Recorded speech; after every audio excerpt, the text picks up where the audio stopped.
राधिकायैस्तदालये कृष्णाय कृष्णभक्ताय तद्भक्ताय नमो नमः। यं प्रव्रजन्तमनुपेतमपेतकृत्यं द्वैपायन विरह कातराजुहाव पुत्रेति तन्मयतया तरवो विनेदु तम सर्वभूतं हृदया मुनिमानतस्मि निवेशितो जलभुजं ध्यायेन् दामोदरम् भक्त्या विहीनापराधलक्ष्मी शीतस्य कामादितरङ्गमध्ये कृपामयिस्तां शरणं प्रपन्ना वृन्दे नमस्ते चरणारविन्दम्।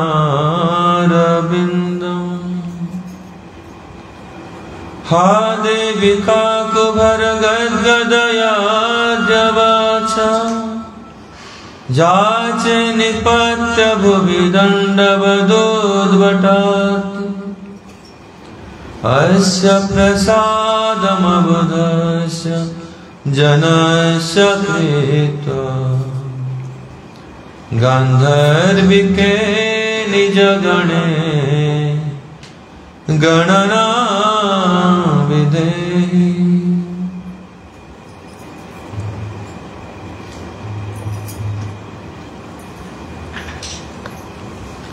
श्री दामोदर अष्टकम्। नमामीश्वरं सच्चिदानन्दरूपं लसत्कालो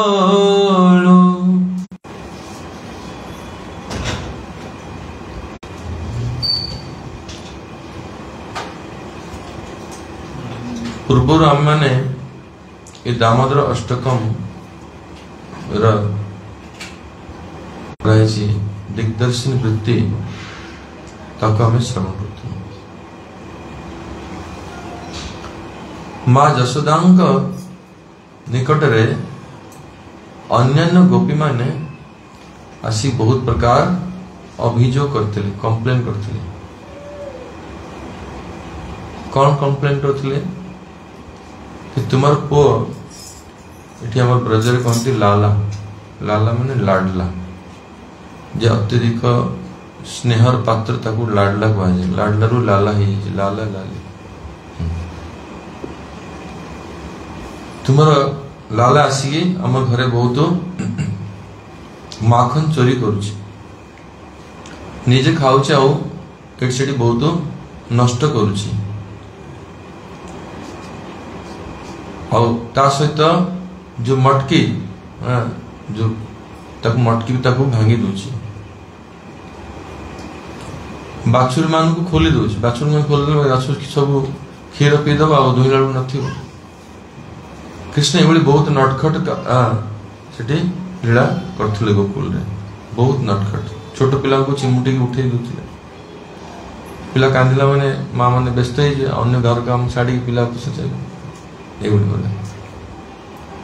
ये कौटी न पाइले से सफा पोछा ही तो परिश्रा कर पड़े आसुले एक कथा भी लिखाई।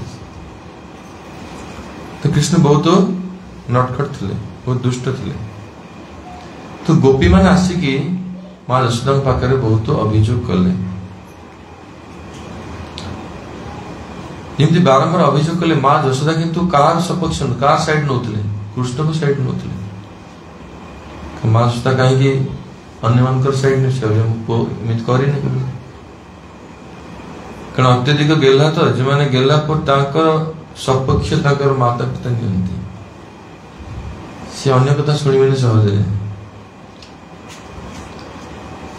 किंतु बारंबार एमती अभियोग जमी आसला तो माँ यशोदा चिंता कले तो आम घर तो 9 लाख गाई नंद बाबा केते गाई 9 लाख गाई एते गाई एते क्षीर दही माखन सब थाई कि कृष्ण कहीं अन्य मानकर घर को जाऊँ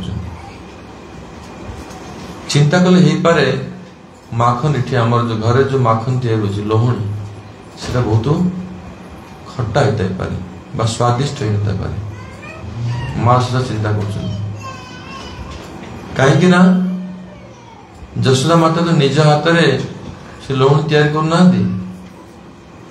दास दासी अच्छा सेवक मान अच्छा सेवक मान अच्छा से तैयार कर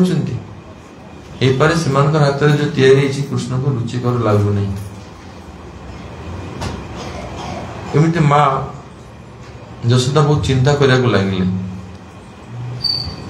गोपीनाथ कहले हे यशोदा जदि तुम कृष्ण ये दुष्ट हुए एमती बहुत नुकसान आमर करे सबुदिन जदि भांगीदेला एत दही क्षीर आम कौट एत नुकसान जब आम कौट रही पार तुम गाँ छाड़ी आम अन्यत्र पलैबू कारण गोकुलटा था क्या अधीन नंद बाबा अधीन तो नंद बाबा राजा से जी रहिले गोपाल रहिले राजा नंद बाबा तुम गोकुल छाड़ी आम अन्यत्र पलैबू से माँ यशोदा बहुत सीरियसली चिंता कले सीरियसली चिंता कले जे एमती बोधे मु कौन करी ना कृष्ण को निजे हाथ में माखन तैयारी करके खुआइबी से निश्चित भाव में स्वादिष्ट लगे एवं चिंता करी कौन कले ये बर्तमान गोटे सप्ताह पर दीपावली आसो ये दीपावली समय सब जी नकर चाकर जी सेवक रहे समस्त को छुट्टी देले से तुम जानती घर निज घरे जाओ घरे उत्सव कर बड़ उत्सव दीपावली हाँ पिठापणा करेंगे घर बंधु बांधव मान आसवे उत्सव कर तुम घर को छुट्टी नहीं जाओ से समय कई न था माँ यशोदा कौन कल निजे चिंता कले काली सकाल सकाल भोर भोर कौन करी ना दही मंथन करी तो दही मंथन करने आगु दही तैयार करें पड़े पुणी क्षीर तो दुहिया पड़े तेणु संध्या समय गोदहन करी को गाई क्षीर माँ यशोदा दुहिले पद्मगंधा गाई से 9 लाख गाई भितर विशेष 10टा गाई थी जो गाई गाई मानकर शरीर जो गंधटा से पद्म फूल भाई केते सुंदर गाई हाँ सिलेक्टेड गाई पूरा से गाई मान को माँ यशोदा निजे दोहन कले दोहन करके क्षीर को पुणी आउटिले आउटिया जान आजिकल तो बहुत लोग देखी ना स्पेशल डंकी तैयार से क्षीरटा को आउटे पड़े से क्षीरटा को आउटले ही यदि न आउटे पर सरटा जमी तो आउटे पड़े कंटिन्यूस कन्स्टांटली आउटे पड़े तो आउटले कौन हम ना क्षीरटा धीरे धीरे मरीज तापर मैंने शीतोष्ण बिल्कुल नख उषुम जो कहते हाँ लुक वार्म से उषुम हाँ क्षीर को भितर दही पुराना दही पानी देवा पड़े देले जाए से दही जमी तो माँ यशोदा से दही जमेले राति से तो सकाल सकाल भोर उठिकी कौन कले से दही को मंथन करने को बसिले जो समय दही मंथन करुचंती से समय कृष्ण को चिंता कर कृष्ण को चिंता करी करी करी करी कौन भाव गदगद हो गला आगुरु माँ यशोदा जो स्वभाव आमर आगुरु महिला माने कौन सी घर काम कला बेले आजिकल तो मोबाइल गला कटर अन्य कथा आगुरु गीत गाई गाई सब सेवा करते किसी काम कला बेले भी गीत गाउले हाँ घर काम कला बेले गीत गाउले तुम कि गीत गाइब कृष्ण गीत गाउले गोविंद दामोदर माधवी तीस्तवटा से तो माँ यशोदा कृष्ण ये महिमा गुण स्मरण करके कृष्ण गीत गाँव तो तो कृष्ण को जो स्मरण कर गीत गाँव से समय ये जो दधि मंथन जो दंडटा जोड़ा जो दधि मंथन करा जाए से पात्र भितर से मटकी भितर गोटे शब्द भावला दिक्तान दिक्तान दिक्तान दधि मंथन कर मृदंग भली शब्द तांकर चूड़ी जो पिंधिले से सब करताल भली शब्द माने कि मृदंग आउ करताल ताले ताले माँ यशोदा गाउथिले तो भाव विभोर हो गले एमती कीर्तन गाँव तो पूरा पूर्ण रूप से मग्न हो गले तांकर चक्षुर स्मृति अश्रु प्रभावित हो लगिला रोमांच है इमती अष्ट सात्विक विकार माँ यशोदा शरीर में देखा भाव अवस्था एपटे कृष्ण कर शोई विश्राम कर कृष्ण भोर भोर विश्राम कर विश्राम कर समय आ माँ यशोदा आसिक तो कृष्ण को उठे ना से दिन आगुर पिला को माँ यशोदा कृष्ण को शोला बेले गीत गाई गाई शुआउले आगुर ट्रेडिशन एमती जमी आम अन्य प्रकार राग रागिणी सब अच्छी किसी स्वर अवस्था को गान कले रात्रि रे से विश्राम निद आसी जा गप कहीकि लोरी गायकी उठेला बेले सेमती सेमती प्रकार गायकी कीर्तन गायकी भजन गाई उठाउले माँ यशोदा तो से भाव में से दिन माँ यशोदा आउ कृष्ण पाख आसी ना कृष्ण को उठे आसी ना कृष्ण को उठा आसी ना कृष्ण निजे उठी गले पिला माने उठला माने कौन भोक लगे तो कृष्ण को भोक लगे माँ तो आज ना पाखे तो बहुत कष्ट से कृष्ण आसिकी से माँ पाखे पहुंची गले कृष्ण बयस के 2 वर्ष 2.5 वर्ष आसी पहुंची गले से दधि मंथन जो दंडटा को धरी पकड़े गोटे हाथ आ गोटे हाथ तक केश को धरी पकड़े तेणु माँ यशोदा ध्यान पूरा भांगी जो भजन गाँव जो गाई गाई जो दधि मंथन करते ध्यान टा भांगी गला सागे सागे कृष्ण को से कोल को नहीं गले क्षीर पिया देले ए समय ये कथा वर्णन अच्छी तापर कौन है जो समय माँ यशोदा कृष्ण को स्तनपान करुचंदी से समय माँ यशोदा कृष्ण मुख को देखिकी मुख कृष्ण मुख एते सुंदर निजर संतान निजर पुत्र तो देखिकी माँ यशोदा भाव आहरी वर्धन हो लगे वात्सल्य भाव से समय कौन है ना पाखरे माँ यशोदा चुली क्षीर बसई कौन करने राबिड़ी करेंगे लड्डू या आगे पड़ू इधर चूल्हे पर दुग्ध उबल रहा था मानो दूध सोच रहा है कि मैया के स्तन में निखिल विश्व ब्रह्मांड का दूध भरा है उनका दूध कभी भी समाप्त नहीं होगा और लाला कृष्ण का उदर भी कोई छोटा नहीं है उसमें अखिल ब्रह्मांड समा सकता है अर्थात मैया दूध पिलाते पिलाते नहीं थकेगी और लाला भी निरंतर दूध पीते ही रहेंगे तो मुझे श्री कृष्ण की सेवा का अवसर ही प्राप्त नहीं होगा फिर निरर्थक सेवा ही न जीवन धारण करना व्यर्थ है इस प्रकार विचार करके दूध अग्नि में अपनी आत्मा आहुति देने लगा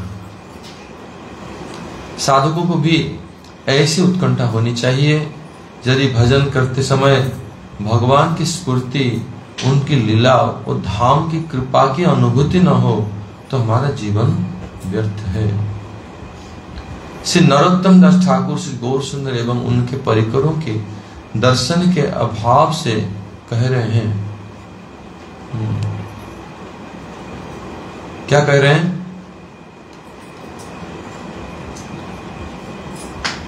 पाषाणे कुटीव माथा अनले पशिव गौरांग गुणेर निधि कोथा गेले पाव আপনি ওড়িয়া ভাষা কিছু কিছু বুঝতে পারছেন?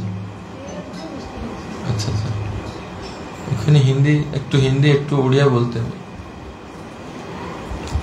यहाँ प्रसंग बस यह विशेष रूप में विचारणीय है कि श्री रूप गोस्वामी ने उत्तम भक्ति की परिभाषा में कहा है, अन्नाभिलाषता शून्यम ज्ञान कर्मादि अनावृतम अनुकूल्यन कृष्णानुशीलनम भक्तिर उत्तमा। तुम बैठ जाओ। अच्छा, तो उसमें थोड़ा हट के खड़ा हो, जो कर रहे हो उसको ठीक से करो।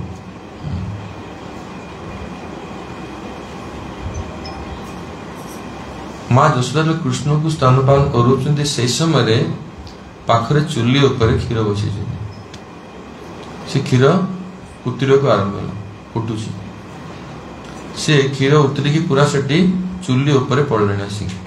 हाँ, एको गुरुदेव तक भाषा रे भाव नृत्य कहउछन्ति जे से जो क्षीर उतरिकी चुली ऊपर पड़ुची कम पाई से क्षीर निजे चिंता करूची जे मो जीवन होची व्यर्थ, कहीं मो कृष्ण को सेवार लगी पारि।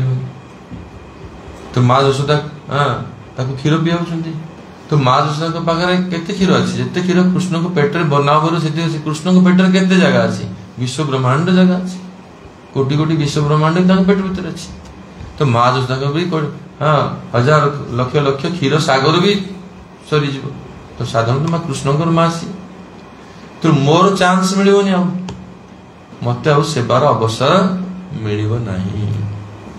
एई चिंता करिकी से क्षीर कोन करूची ना चुली ऊपर से पड़िकी निजे निजे आत्म आहुति दउची, से सामान्य उतुन से निजे आत्म आहुति दउची से क्षीरटा एई भली अवस्था। हां, कारण होची से विरह अनुभव करूची, मोर जीवन रे सेवा बिना मोर जीवन रे कोन लाभ। एही चिंता करूची। तो ये जो अवस्था रे गुरु महाराज कहते जे साधक जो माने भक्ति करुछन्ति, तो भक्ति रो लक्षण टा कौन? थोड़ा सा उसको उठा दो, थोड़ी देर तुम जगने की चेष्टा करो, अगर नहीं करो तुमको कोई नहीं जगा सकता।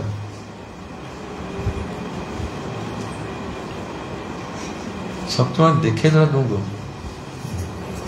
खड़ा हो। सेवा साधक जो माने भक्त तांको लक्षण कौन? भक्तर भीतर से भजन करिवार उत्कंठा थिबा दरकार। आम खाली जे तिलक लगे देले बा माली धारण करले बा 3 टाइम प्रसाद कले जे भक्त ही जीवा सेमित नहीं कि भक्त हवा हेले उत्कंठा थिबा दरकार। कोई दिन बिना नाम में भी चल जाता है, तो कैसे भक्त होगा भाई? हाँ, तो उत्कंठा होना चाहिए। अगर मैं भजन नहीं कर पाया, अगर मैं भजन यदि न करी पारे, भगवान की सेवा न कर पारली, तो मो जीवन में कौन लाभ होची?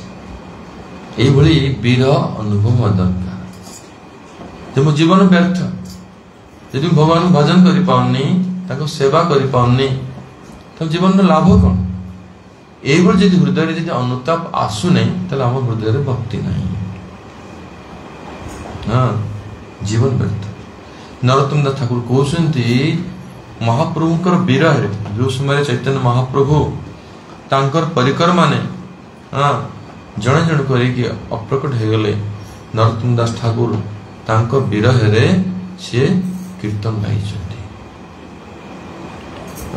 कौन गाई? पाषाणे कुटिब माथा अनले पशिब, गौरांग गुणेर निधि कोथा गेले पाबो। वो जीवन व्यर्थ, मु निज प्राण त्याग करी। पाषाणे कुटिब माथा माने मुंड फटे दी पत्थर रे। मुंडनी जो अत्यधिक घर देख गाँ मान जो अत्यधिक रागी जाती कांदी कांदी कौन कौन कांथरे मुंड बाढ़ती कि नहीं देखिछ एटा? कांथर कहीं बाढ़ कौन अत्यधिक दुख हेले कौन कर कि तो अटेंशन अच्छी लोक आसिक मत अटकांत बोली कि बाहर को एकुटिया के करेंगे कि लोक देखाणी तो करेंगे। मुंडटा पिटिया पड़ो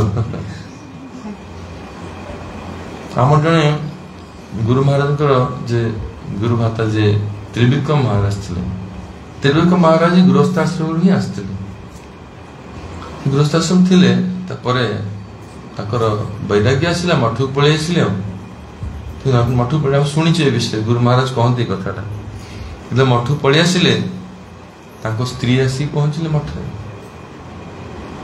स्त्री आसी पहुंचले कांदिले से कहले मु मरीजी हाँ मु निजे निजे मु प्राण त्याग करी मु अग्नि झांस देवी जमी अग्नि झांस देव कहले त्रिविक्रम महाराज कहले मैचिस मैचिस नहीं आउती माने गोटे ये कथा कि सतरे समझे कहीदेवा सहज तो सहज नुहे जड़े आत्महत्या बहुत सहज तेणु ये विरहटा वास्तविक विरह जार भक्ति तार विरह हम जे पाषाण कुटिब माथा मु अग्नि रे प्रवेश कर मुंड फुटेकी प्राण त्याग करी गौरांग गुणेर निधि कोथा गले पा कारण होची मु आ महाप्रभुंकर तांकर जो निधि तांकर जो परिकर भक्त मानकर कथा कोट सुनिबी हाँ तांको दर्शन करिबी कोठी तांको श्रवण करिबी कोठी तांको विषय एही बड़ी विरह तांको हृदय रे अनुभव तो एही जोडे विचारणीय विषय होची रूप गोस्वामी बात कहउचंती भक्तिर गोटे परिभाषा अछि भक्तिर गोटे डेफिनेशन अछि भक्तिर डेफिनेशन जानिछो भक्तिर डेफिनेशन भक्ति काहू कुआ जाए कि जानछन भक्त माने कि लाली भक्ति काहू कुआ जाए तू किछ पढ़ा पढ़ी करछु ना खाली खाली दुष्टमी करछु भक्ति काहू कुआ एठी भी स्कूल चलछि ए भावना स्वामी माने बेकार आछन बोली एठी भी पढ़ा होछि एठी भक्ति काहू कुआ जाए भक्ति काहू कुआ जाए पढ़ी के आसू काली है आज पढ़ू काली आसी कहू भक्ति के डेफिनेशन क्या है ए पंडित बोलो उधर छोड़ो दीवार से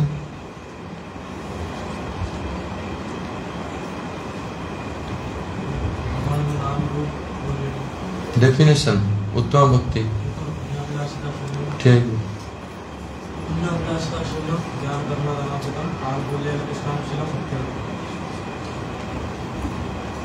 किसी मसला मात्र अनुवाद इसका कह पाओगे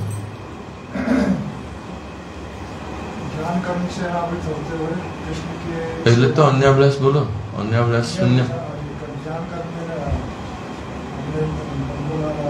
कृष्ण इतर अभिलाष से मुक्त होकर अन्य अभिलाष शून्य उसके बाद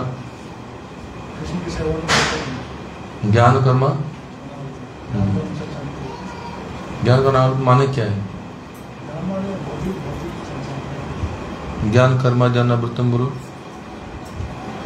ज्ञान कर्म माने जो कृष्ण की सेवा से रहित ज्ञान और कृष्ण सेवा के अतिरिक्त जो कर्म उसको हटा कर उससे आच्छादित नहीं होना चाहिए भक्ति आच्छादन नहीं होना चाहिए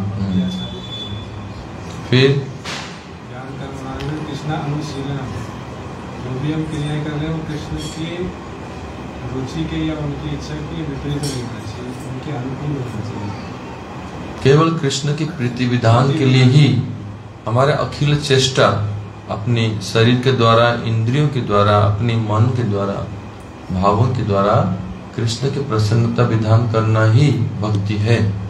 हाँ जब बहुत सुचारू संज्ञा एटा भक्ति पर बहुत डेफिनेशन अच्छी मु यूट्यूब रे किसी वीडियो अपलोड करिछि आगुरु तो सुनिबे भक्ति कौन भक्ति ऊपर गोटे सीरीज लेक्चर मु 42 टा ना 45 टा लेक्चर खाली भक्ति कौन ऊपर देछि पोस्टिंग है नहीं पर्यंत टेलीविजन रे ओडिसा रे टेलीविजन चैनल रे से पब्लिश हेतिला से समय भक्ति सीरीज पूरा तो एटा कहबा जी ये जो अन्याभिलाष शून्य माने कृष्ण भक्ति और प्रतिकूल जेकोसी अभिलाष जो अभिलाष द्वारा जो कामना द्वारा भक्ति बाधित हब ये सब कामना रु मुक्त है। प्रथम ज्ञान कर्मादि अनावृतम जो ज्ञान कृष्ण भक्ति प्रतिकूल जो कृष्ण ज्ञान कृष्ण भक्ति रे बाधा से ज्ञान आउ कर्म जो कर्म द्वारा भक्ति बाधित हम ये ज्ञान कर्म द्वारा भक्ति जमी आच्छादित न हुए कारण आच्छादन कहीं शून्य कहीं कहले कारण एमती किसी कर्म ज्ञान अच्छे जोड़ा कि आम दरकार जब हम किसी कर्म करें किसी कर्म अच्छे जो कि आवश्यक अच्छे किसी ज्ञान अच्छे भगवान बुझापी भी दरकार से कहला ज्ञान कर्म आदि अनावृतम ता द्वारा भक्तिटा आवृत न हुए जमी आनुकूल्य न कृष्ण पूर्ण रूप से अनुकूल भाव रे प्रतिकूल भाव रहित होकर कृष्ण भक्ति प्रतिकूल विपरीत जोड़ा प्रतिकूल भाव जोड़ा प्रतिकूल भाव हाँ प्रतिकूल भाव रहित शून्य है निजर काय मन वाक्य समस्त इंद्रिय द्वारा केवल कृष्णकर प्रीति विधान करवा ही उत्तम भक्ति सर्वश्रेष्ठ भक्ति। एठी माँ जशोदांकर जो लीला ये जो कृष्ण को क्षीर पियाउछंती एवं ये जो यही समय कथाटा को व्याख्या करने अवतारणा कराई हिंदी पढ़ी। भक्ति के दो लक्षण कहे गए हैं। हिंदी भी तुम बुझ पार तो हिंदी भी सुनो डबल बेनिफिट। भक्ति के दो लक्षण हैं। क्या है? स्वरूप लक्षण और तटस्थ लक्षण। यहाँ स्वरूप लक्षण को बतला रहे हैं कि भक्ति की स्वरूप सिद्धि के लिए अनुकूल्य न अर्थात श्री कृष्ण की प्रीति के अनुकूल हो इस विशेषण का प्रयोग किया गया है। क्योंकि प्रतिकूल अर्थात विरुद्धाचरण द्वारा भक्ति की सिद्धि ही नहीं होती। किन्हीं किन्हीं महानुभावों के हमने अनुकूल्य शब्द का अर्थ रोचमान प्रवृत्ति रुचिकर किया है। अर्थात श्री कृष्ण का जो अनुशीलन भक्ति किया जा रहा है वो अनुशीलन कृष्ण को रुचिकर होना चाहिए। कृष्ण के लिए ऐसी रोचमान प्रवृत्ति का नाम अनुकूल्य विशिष्ट भक्ति है। किंतु इस प्रकार का अर्थ ग्रहण करने पर इसके लक्षण में अतिव्याप्ति और अव्याप्ति दोष होने की संभावना रहती है। जैसे चाणूर मुष्टिका आदि असुर ने मल्ल युद्ध में श्री कृष्ण के अंगों पर प्रहार किया। उस प्रहार से श्री कृष्ण को बड़ा ही उत्साह हुआ। वे चाणूर मुष्टिका आदि के साथ बड़े उत्साह से वीर रस का आस्वादन करने लगे। असुरों का प्रहार रूप अनुशीलन श्री कृष्ण के लिए रुचिकर कैसे जैसे प्रतीत हो सकता है। इसके लिए श्रीमद् भागवतम का श्लोकांश उद्धृत किया गया है। मनस्विनामीव सत संप्रहारम इति अर्थात साधारण लोगों की दृष्टि में शत्रु के साथ भयानक युद्ध दुखजनक होने पर भी वीरों के लिए रुचिकर ही होता है। अतः मल्ल युद्ध में असुरों का घोर प्रहार श्री कृष्ण को रुचिकर होने के कारण यदि असुरों की इस चेष्टा को भक्ति मान लिया जाए तो भक्ति के इस लक्षण में अतिव्याप्ति का दोष प्रवेश करता है। अर्थात असुरों का द्वेष भावपूर्ण जो प्रहार रूप अनुशीलन है वो भक्ति का अत्यंत विरोधी है। किंतु कृष्ण को रुचिकर होने के कारण उनके उसके भक्ति का लक्षण व्याप्त होता दिखाई पड़ता है। ठीक कठिन भाषा रे लिखा है मतलब सरल भाषा रे कहूँ बहुत भक्तिर लक्षण टा बोला होइछे खाली। माता कितने सीनियर डिवोटी जान चैतन्य गोड़े मठ बहुत पुराना आगुर भी आसन कार्तिक व्रत कर संगे बहुत सिंसियर भक्त। तांको घरे पूरा प्रतिकूल परिवेश तांकर खोज कई घरे गोटे मेंबर नहीं जे एते वयस्क माता को सेवा करिया में एते प्रतिकूल परिवेश भी से न खाई बस रही जिवे किंतु तांको यदि व्रत छड़ा बा अन्य जिनिस किसी दे दिया जाए प्याज रसुण बा अन्य किसी से खाइबे नहीं बरं उपवास करि जिवो से केते जीवन रे कष्ट करी भजन करछन से तो सुनले आश्चर्य हे जिवो सेति पे जे राधा कुंड कौन सी घरे भक्ति करने संतान माने किसी साहय करना निजर पेंशन निजे चाकरी करते टीचर थे निजर परिश्रम निजे मेंटेन कर भजन के छाड़ ना आज दीक्षा नेला दिन ठारू घरे कौन जड़े भी मेम्बर नहीं साहय कर से पूर्ण रूप से केबे संकल्प है पूरा दृढ़ संकल्प सी तो से डिटर्मिनेशन अच्छे अपना विषय में एक बोललाम कि अपनी कत प्रतिकूल परिवेश भजन करছেন हाँ এটা আমরা আমার সব শিক্ষা দরকার আমরা একটু प्रतिकूल হলে আমরা সব ছেড়ে দিই সব हाँ प्रतिकूल परिवेश भजन जे करते पारे भगवान रो विशेष कृपा प्राप्त हो जाए तो एखाने रूप गोस्वामी पाद बोलছেন कि अन्याभिलाषता शून्यम ज्ञान कर्मादि अनावृतम अनुकूल्यन कृष्णानुशीलनम भक्तिर उत्तमा ये डेफिनेशन जोड़ा संज्ञा एटा बुझिबा बहुत आवश्यकता अछि भक्तिर दुई प्रकार लक्षण अछि तो चेष्टा करछि सरल शब्द रे तो बुझे पूरा अटेंटिव रे एटा बहुत आवश्यक जिंस अछि भक्तिर दुई प्रकार संज्ञा जेटा एटा न बुझि परिबा ताले मां जसोदा को बुझि परिबानी कृष्ण को भी बुझी पारिबानी आम जोड़ा कर भक्ति कि नहीं सेटा भी बुझी पारिबानी तेणु आम जहाँ कर भक्ति कि नहीं बुझी पारिबानी तो केमिति भक्ति हम हाँ भक्ति आगे बढ़ानी किसी हेनी हो गया नहीं कंप्लीट काल बता नहीं श्लोक को अन्याभिलाष शून्यम याद रखा है हो जाएगा काल बताना पक्का तो भक्तिर दुईटा लक्षण होची गोटे होची स्वरूप लक्षण गोटे होती तटस्थ लक्षण तार स्वरूप लक्षण कौन हाँ स्वरूप लक्षण विषय कहते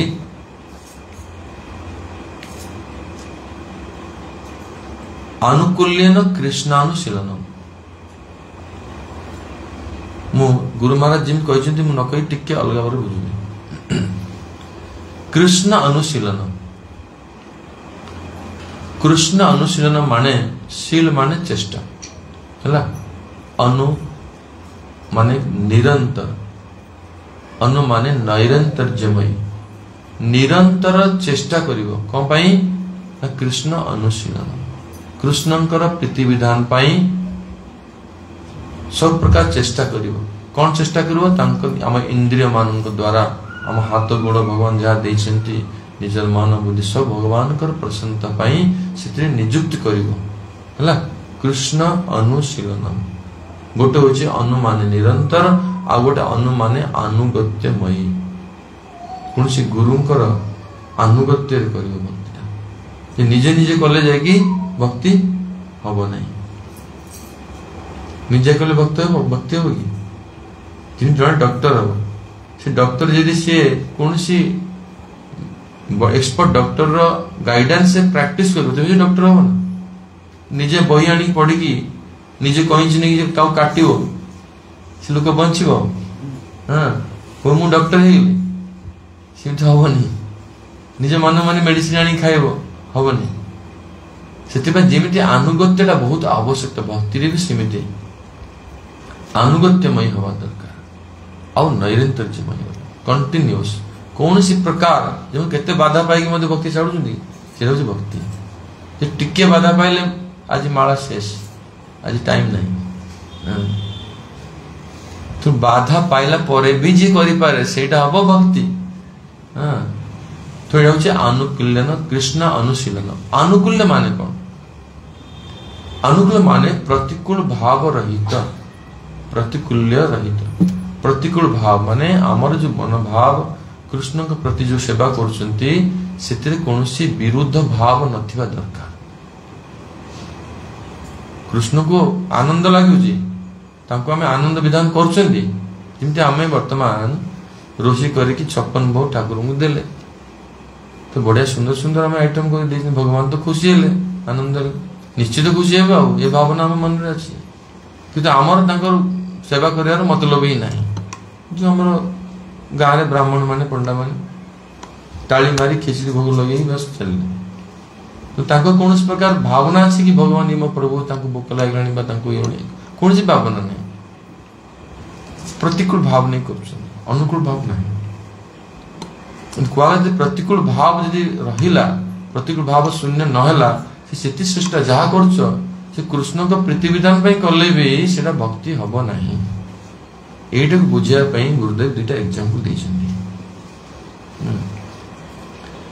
गोटे एग्जांपल देइछन्ती कृष्ण को भल लगुची कंस कौन कला ना कृष्ण बलराम को डाकिला कौन करिया पई ना मल्ल युद्ध पई मथुरा मथुरा जो आम मठ अच्छी पाखरे गोटे कंसर राजमहल छिला पाखरे सेठी अच्छी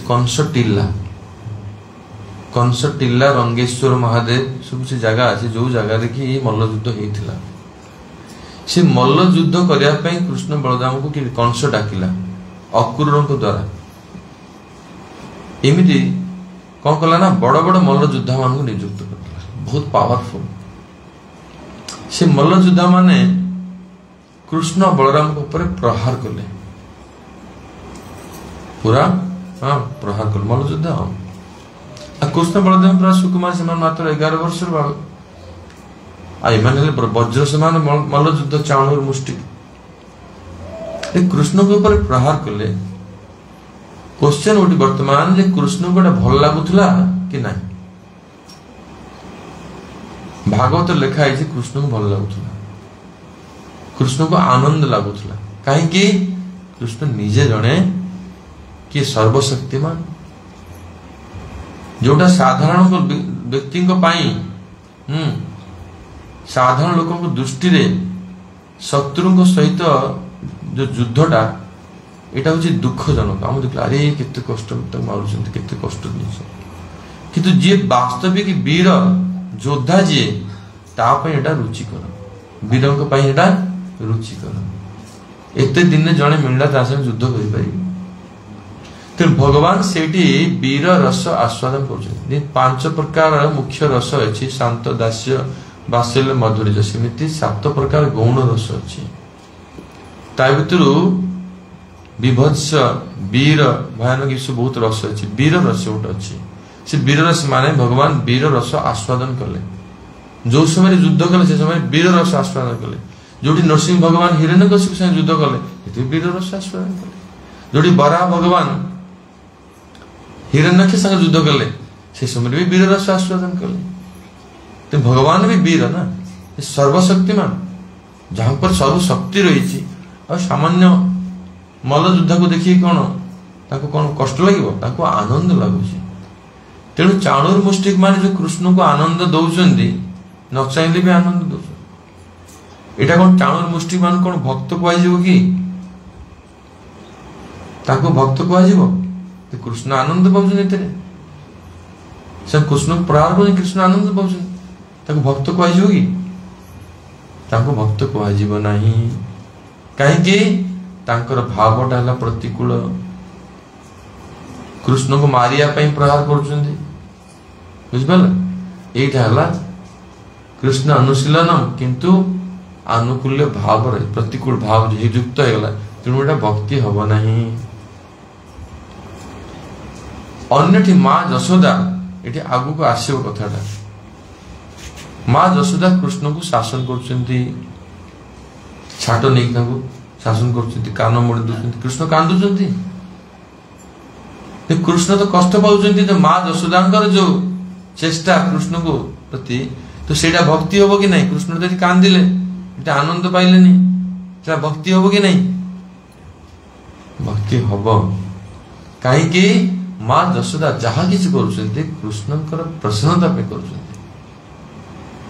शासन कर कृष्णकर प्रीति विधान कर माँ यशोदा भक्ति हम चाणूर मुष्टिकर भक्ति हम ना ये कथा बुझाई रूप गोस्वामी पाद से अनुकूल्य शब्दटा प्रयोग कर शब्दटा नथिले 2 प्रकार दोष आसीज से संज्ञा गोटे हूँ अतिव्याप्ति दोष जो दोष द्वारा चाणूर मुष्टिक जो माने से माने भक्त हो नथिले भक्तिर संज्ञा दोष देखा अव्याप्ति दोष हो से अनुकूल शब्द जब प्रयोग न हुए माँ यशोदा जो चेष्टा सेटा कौन हो ना सेटा भक्ति हम ना क्या माँ यशोदा कृष्ण को कौन दौरान से जिनटा को स्पष्ट करने रूप गोस्वामी पाद लिखिदेले अनुकूल्यन कृष्ण अनुशीलनम एटा बुझिपाल बुझिपाल समझते कि नहीं किसी किसी बुझिपाल मासे लगे बुझापी तो धीरे धीरे मुंडर पशिया पड़ो कि जाओ तो माँ यशोदा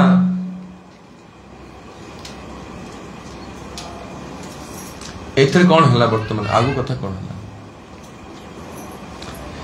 पुनः यशोदा मैया श्री कृष्ण को गोदी में बिठाकर स्तनपान करा रही थी। उधर चूल्हे पर दूध उफन कर आग में गिर रहा था। यशोदा मैया अतृप्त श्री कृष्ण को छोड़कर दूध रक्षा के लिए चली गई। श्री कृष्ण को यह रुचिकर नहीं हुआ। क्रोध से उनके छोटे छोटे होंठ कांपने लगे। संजात कोप स्फुरिता ऋणाधरमिति। यहाँ यशोदा मैया की माँ की यह चेष्टा श्री कृष्ण को अरुचिकर होने के कारण भक्ति की परिभाषा में व्याप्त नहीं दिखती। अतः यहाँ भक्ति के लक्षण में अव्यक्ति दोष जैसा प्रतीत होता है। हाँ एपटे कौन है चूली उपरे माँ यशोदा क्षीर बसई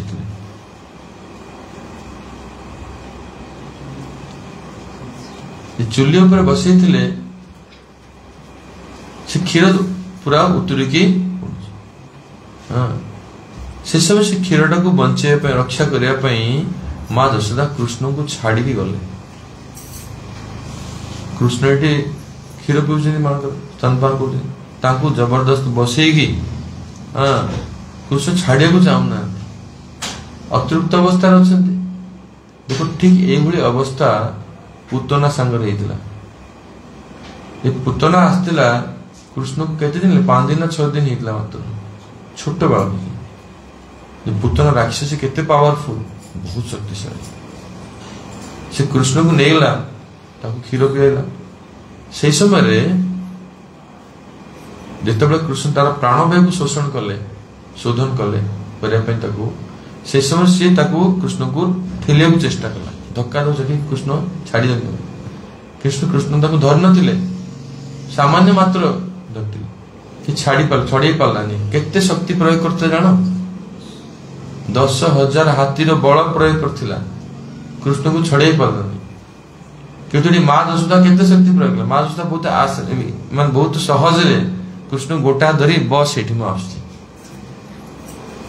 किए अधिक पावरफुल माँ यशोदा अधिक पावरफुल कहीं माँ यशोदा पाखे कौन शक्ति रही। माँ यशोदा हेले पर कृष्ण माता तांको पाखे कृष्ण के प्रति विशुद्ध वात्सल्य प्रेम रही।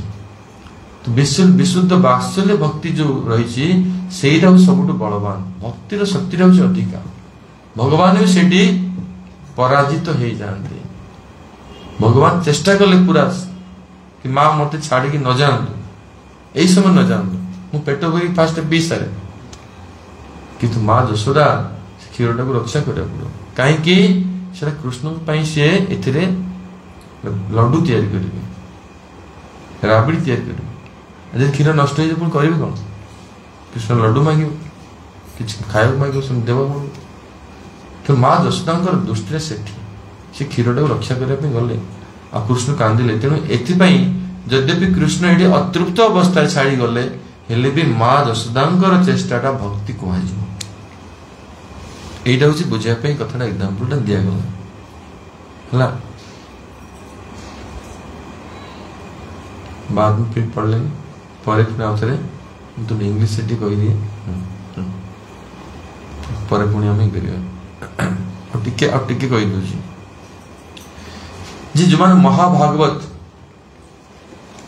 जो महान भक्त तांकर स्वभाव कौन कि जीव मात्र को कृष्ण को सेवा रे नियुक्त करना। जो मान महान भक्त तांकर स्वभाव था कि भगवान का भजन मु करुच किंतु एमाने भी इथे लाभवान होतु इनकर भी कल्याण हो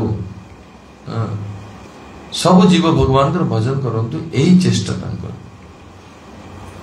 तो माँ यशोदा देखुंती ये क्षीर वर्तमान हाँ निज आत्म आहुति दूसरी तो माँ जसोदा हृदय दया आसे अधैर्य होना मु आसी तते रक्षा करी तते मु सेबारे लगेबी तो माँ जसोदा कहते तते मु सेबारे कृष्ण सेबारे लगेबी आसी पानी नहीं छिटा मारी तब क्षीर को शांत कर अधैर्य होना तो मु कृष्ण को सेबारे लगेबी एटी कृष्ण को कंदेले पछे तो सेठी जाके ताको रक्षा कले ता कारण ताको कृष्ण को सेबारे लगेबे एटी माँ जसोदा हेले महाभागवत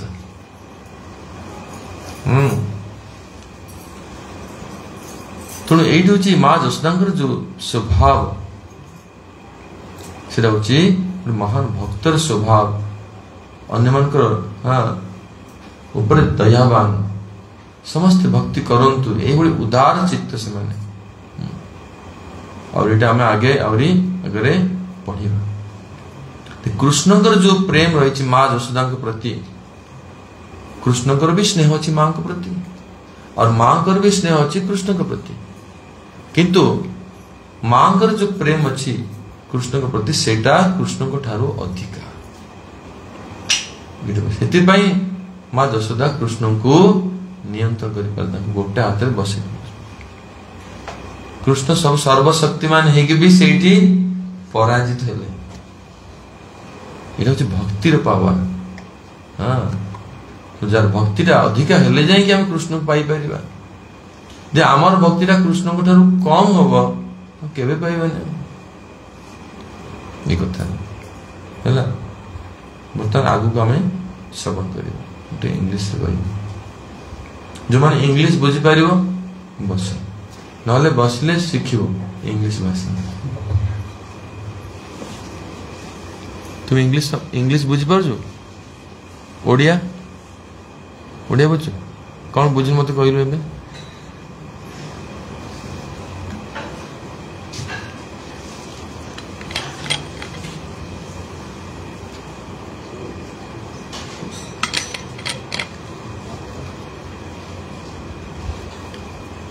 Now speak something in English.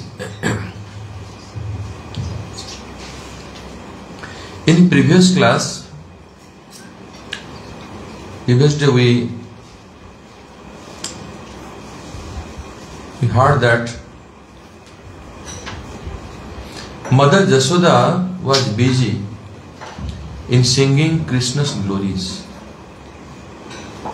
Tired? Was busy in singing Krishna's glories, singing about Krishna and fully engaged in, fully absorbed in Sankirtan. Her bangles are like kartal, and the yogurt pot is making sound of mridanga. Dhiktan, dhiktan, dhiktan. ये धीकतान रो माने टा कोई नहीं धीकतान माने होची धीक सेमान को जीवन होची धीक जो माने कृष्ण को भजन करुना it was Diktan Arth. That yogurt pot is making the noise, the sound. Diktan means fire on them. Those who are not engaged in the bhajan of Krishna, those who are wasting their human life. So in the meantime, Krishna woke up. But usually Mother Jashoda comes to Krishna and singing beautiful songs, then takes Krishna with affection to the lap and feed Krishna milk like this. The babies, they don't know how to wake up by themselves. They don't know how to sleep by themselves. Mother has to put the babies to rest and wake them also. Krishna now playing like the baby, releasing these childhood pastimes. These pastimes, very sweet pastimes. Krishna woke up and mother is not there, but Krishna saw that mother is busy in singing from distance, busy today, not coming to me. And Krishna came so difficult from the bed. He came down and like the half sleep condition, walking like elephant, mad elephant. Slowly came to Mother Yashoda and hold the churning stick, and in one hand mother's hair.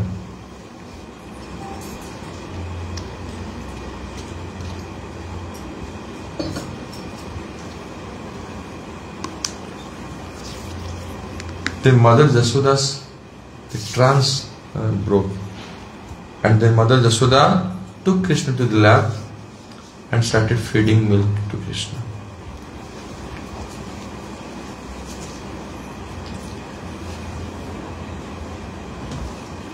After that,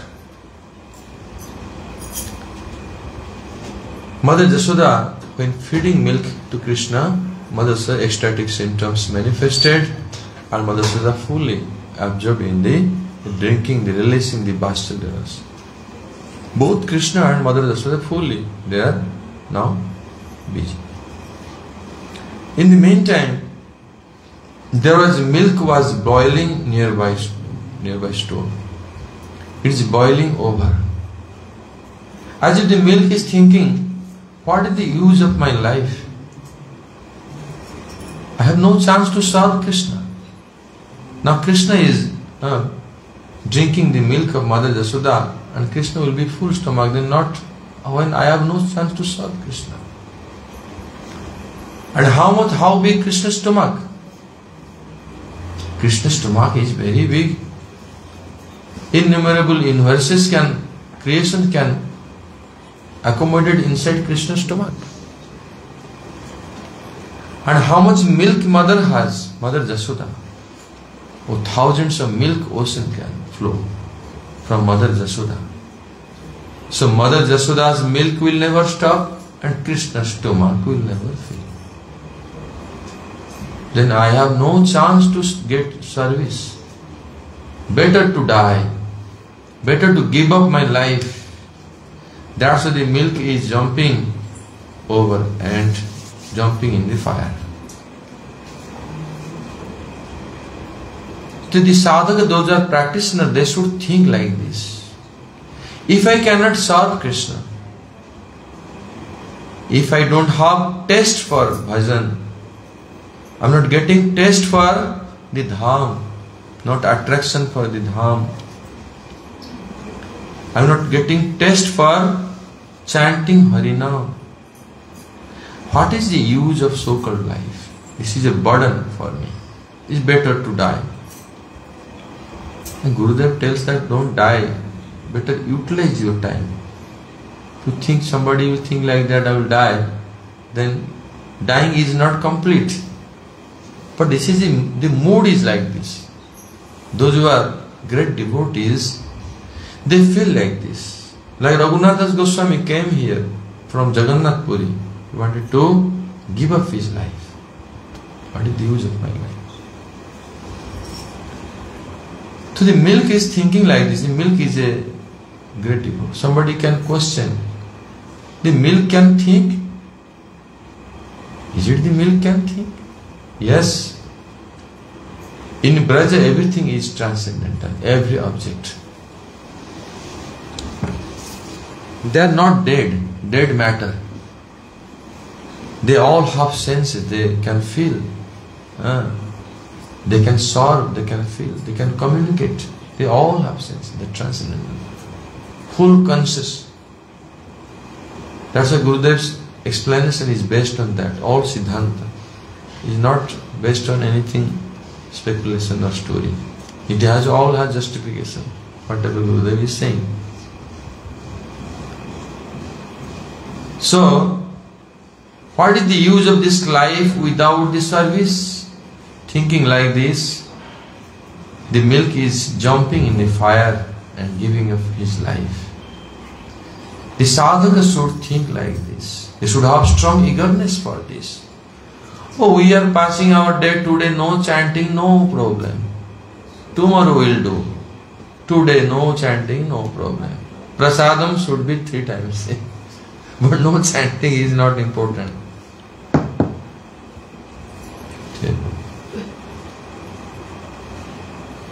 If we cannot remember, if while chanting, doing bhajan, the remembrance of Krishna is not coming, only material things coming in our thoughts, what is the use of our life? There should be remembrance of Krishna's pastimes. There should be remembrance of the holy dham.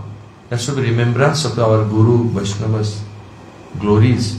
Then our life is successful. If not coming, what is the use of our life? My life is useless. In the words of Srila Narottam Das Thakur, Pasane kutiva matha anale pasiva Gauranga gunera nidhi kothagele pavo. When all the, one by one, all the associates of Chaitanya Mahaprabhu, they entered into Dham, they did the Aprakat Leela, disappeared from the vision. Narottam Das Thakur is crying bitterly and crying and praying this. Kenova achay pran ki sukha lagiya, O life, what is the use of your life? But what happiness you are surviving for? It's better to die. Oh, I want to hit my head in stone and give up my life. I will enter in the fire and give up my life. Because where I will get to hear the glories of the associates of Mahaprabhu, Gauranga Gunera Nidhi, from whom I will hear the nectarian pastimes of Mahaprabhu. If I don't get this chance, then what is the use of my life? Like this. Now in this context, Rupa Goswami Pad Guru Maharaj is quoting that verse from Bhakti Rasamrita Sindhu.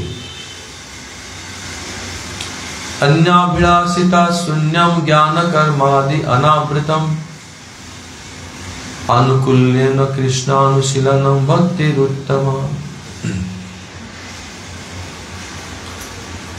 Anyabhilasita sunyam. This is the definition of bhakti.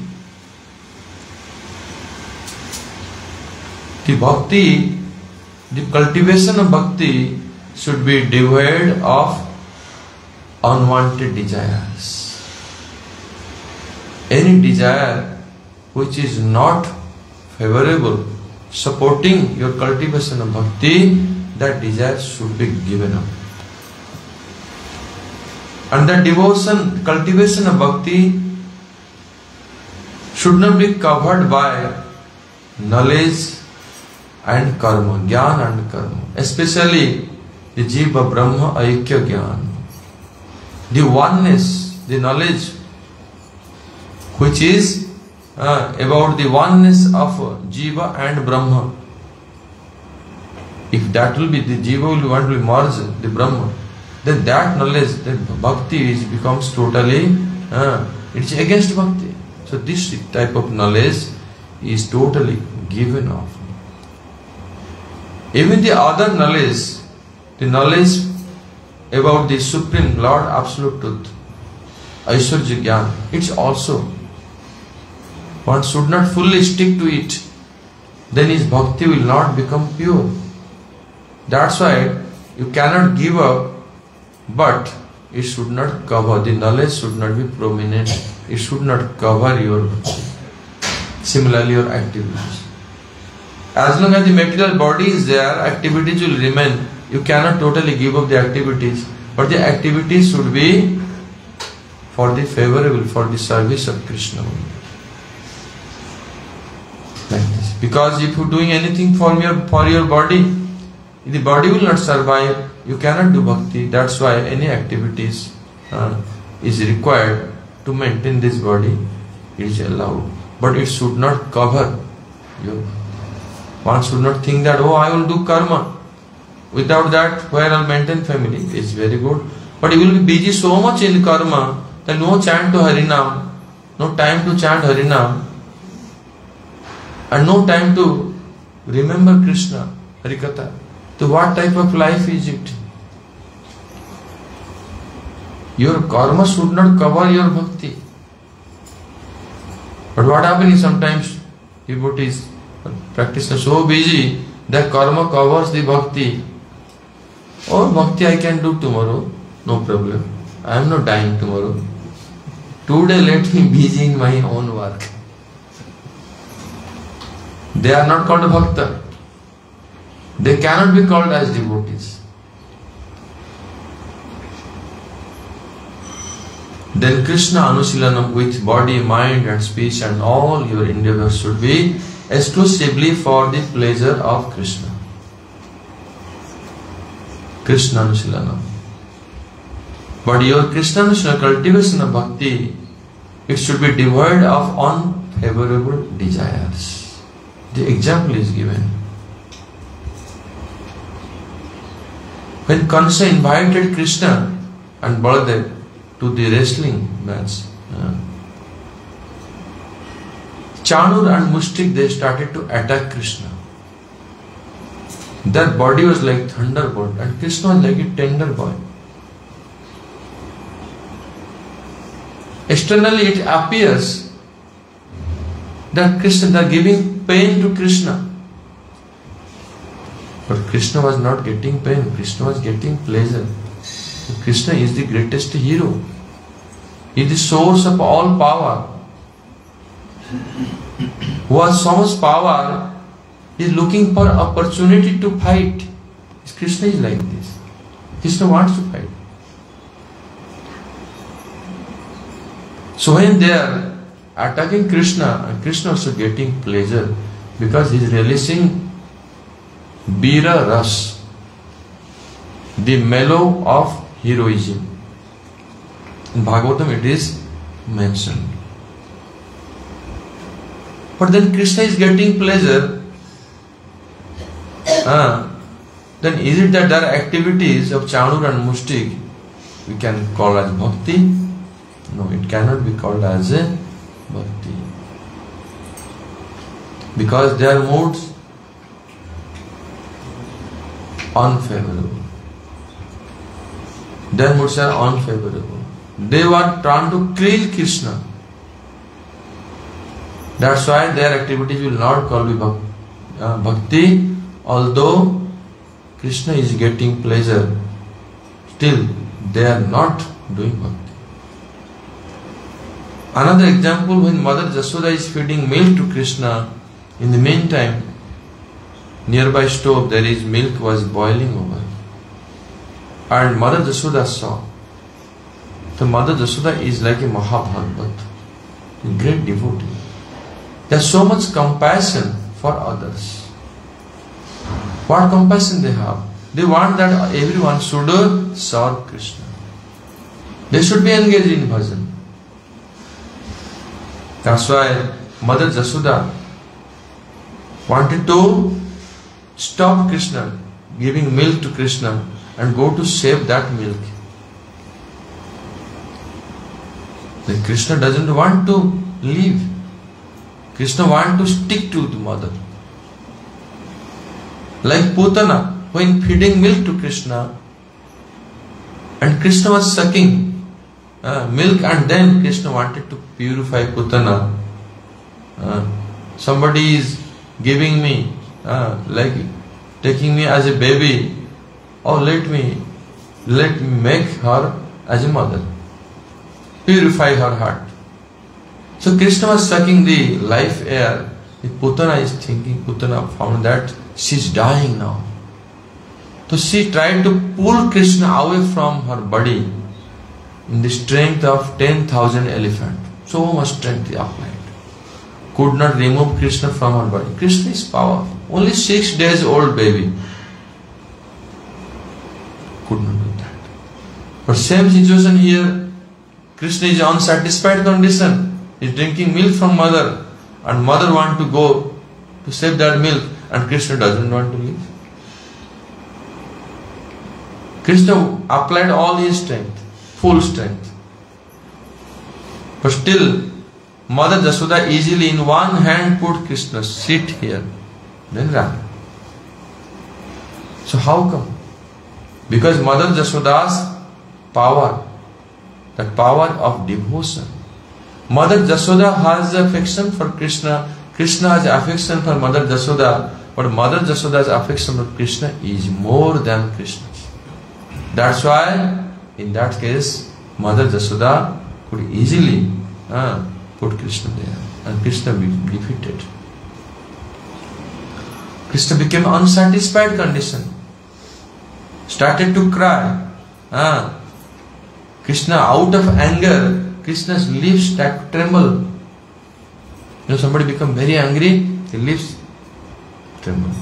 Very angry Krishna at that time. Very angry. Unsatisfied. Why mother did this? Why mother? But still, can we tell that Mother Jasoda's activities is not bhakti, is unfavorable? No. Mother Jasoda, whatever she is doing, all exclusively only for Krishna, not for anyone else. For this reason, Anukulyena Krishna Anusilanam word used. Anukulyena, devoid of unfavorable mood. Bhakti should be devoid of unfavorable mood. If there will be unfavorable mood, that will not count bhakti. In other words, if there is fully favorable for Krishna, exclusively for the pleasure of Krishna, like Mother Jasoda, even it appears that externally that Krishna is unsatisfied, but actually everything is for the pleasure of Krishna. That is called the Uttama Bhakti.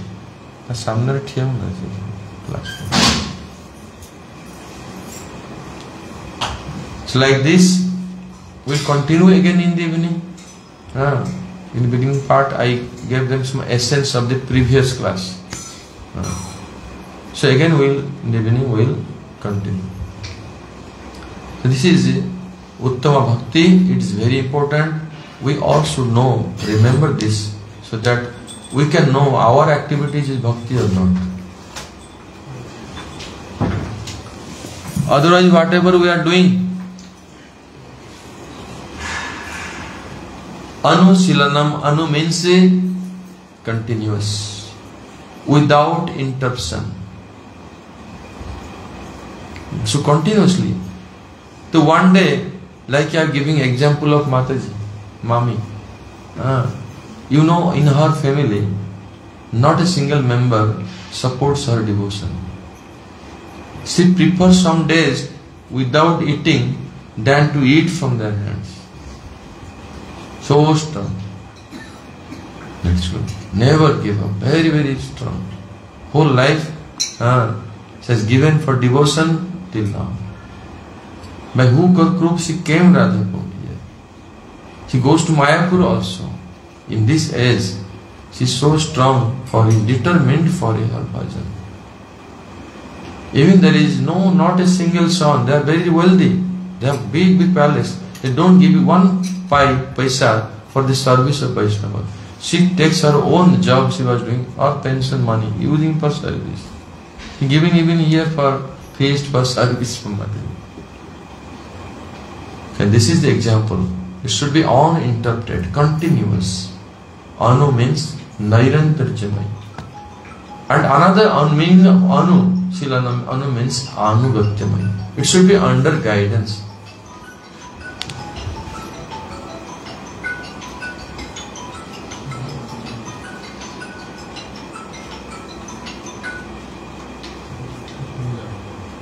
Anugatyamai.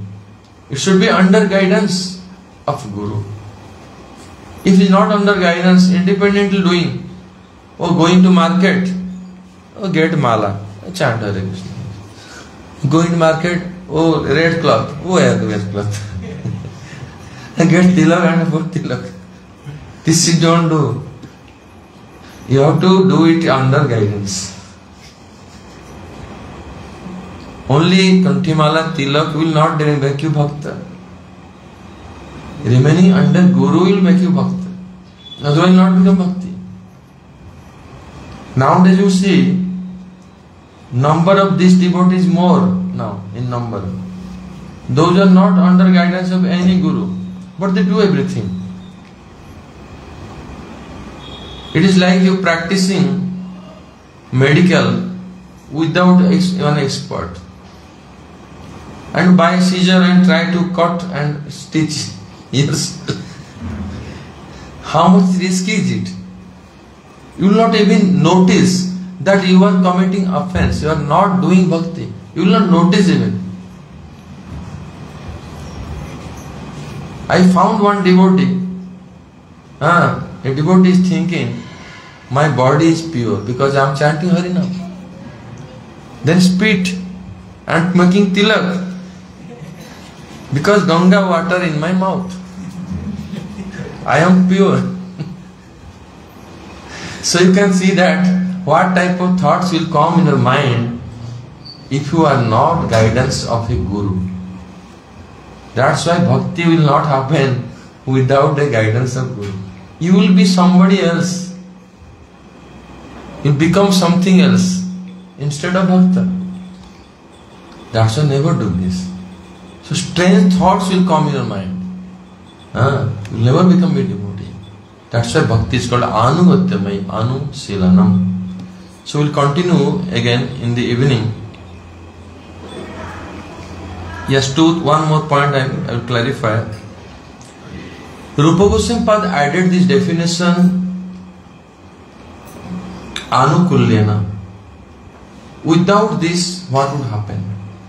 If there is only Krishna Anusilanam Bhakti Uttama, Krishna Anusilanam is bhakti. That is the intrinsic character, the main characteristic of bhakti. But without the Anusilanam, without the Anukulya word, Chanur Mushtik can become devotees. Because they are giving pleasure to Krishna. And Krishna is happy. If Krishna is happy, then you should not have problem. Like some professional priest. Maybe he has devotion or not.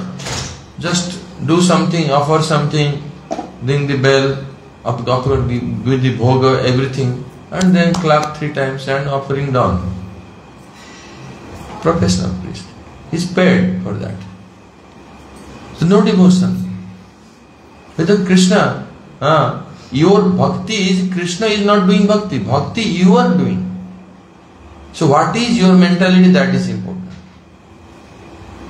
If your activities, the Chanur Mushtik, what they are doing, they are especially trying to kill Krishna. Their mood is to kill Krishna, not to give pleasure to Krishna. Krishna is getting pleasure, that is his part, but bhakti is your part. If your mind is not absorbed in for the pleasure of Krishna, then it will not be bhakti. So without Anukulyana, Krishna Anusilana, Anukulya word, the bhakti, there will be fault in the definition. Definition will be incomplete. There will be Ati Vyapti dos, over extension of the definition. So that Chanur Mushtik will be included in that definition. And Mother Jasoda will be excluded. Because Mother Jasoda giving pain to Krishna. Krishna became very unsatisfied, angry, crying. Oh, is it not bhakti? Mother Jasoda is not doing right. You will think like this. I can do more, serve Krishna better than Mother Jasoda. Some people can think like this. They are taking a baby Gopal in a basket and go in market. I am better than Mother Jasoda. So these people are foolish people. They are not under guidance. Whole day taking Gopal and going here and there in market. Baby Gopal is there. Is it so? This is devotion. This is bhakti. No caring. Krishna need rest. Krishna need this time to eat something. And they are eating, not giving anything. They give you only little bit sweet laddu and market going that taking golgappa, samosa, chaat, this and this. And baby Krishna is there. Baby doesn't eat this, I will eat this. This is not bhakti. That's why if Anukulya word not be there, then Chanur Mushtik activities will become like a devotion. But they are not devotion. Their mode is to kill Krishna. And Mother Jasoda's activities will be not devotees, not of a devotee, because Mother Jasoda made Krishna cry. But if you see the moods of Mother Jasoda's all activities, everything what she is doing, only for pleasure of Krishna, only for Krishna's benefit, not for herself. That's why this is Anukulya word is added to complete the definition. Otherwise there will be Avyapti dos. The definition would be narrow, too narrow to include Mother Jasoda. So this is the definition complete. We further will read how Mother Jasoda saved the milk, and then in the meantime, when Krishna became angry, what he did, Krishna. So we'll continue to read.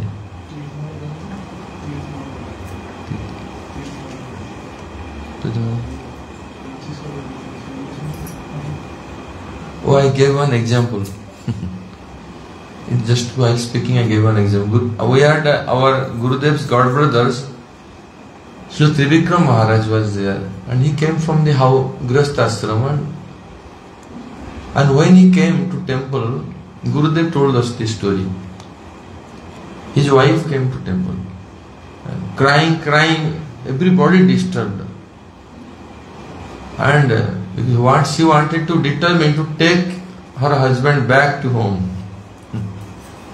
So Trivikram Maharaj already sannyasi that time. And she came there, Trivikram Maharaj also sent. Then maybe Param Gurudev sent or others sent, you deal with her.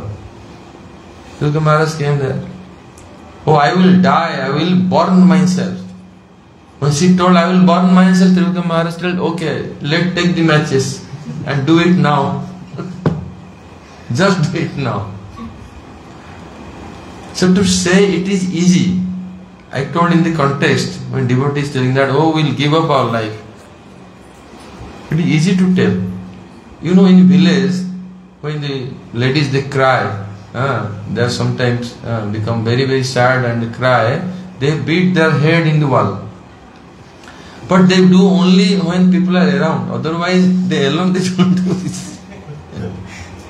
Because they know that somebody will come and save. They don't want to give up their life. This is only to show. This is artificial. But this is real separation. When Narottam Das Thakur had this is a real separation. It is not artificial. So, this was the example I gave. So again evening will continue. Gaur Premanande Hari Hari Bol. Jai Shri Radha Damodar ki jai, Yashoda Damodar ki jai, Urjeshwari Srimati Radha Rani ki jai, Urjapar Damodar Vrat ki jai, Shri Radha Kunda Dham ki jai, Nitai Gaur Premanande Hari Hari Bol. Hare Krishna Krishna Krishna Hare Hare, Hare Rama Rama Rama Hare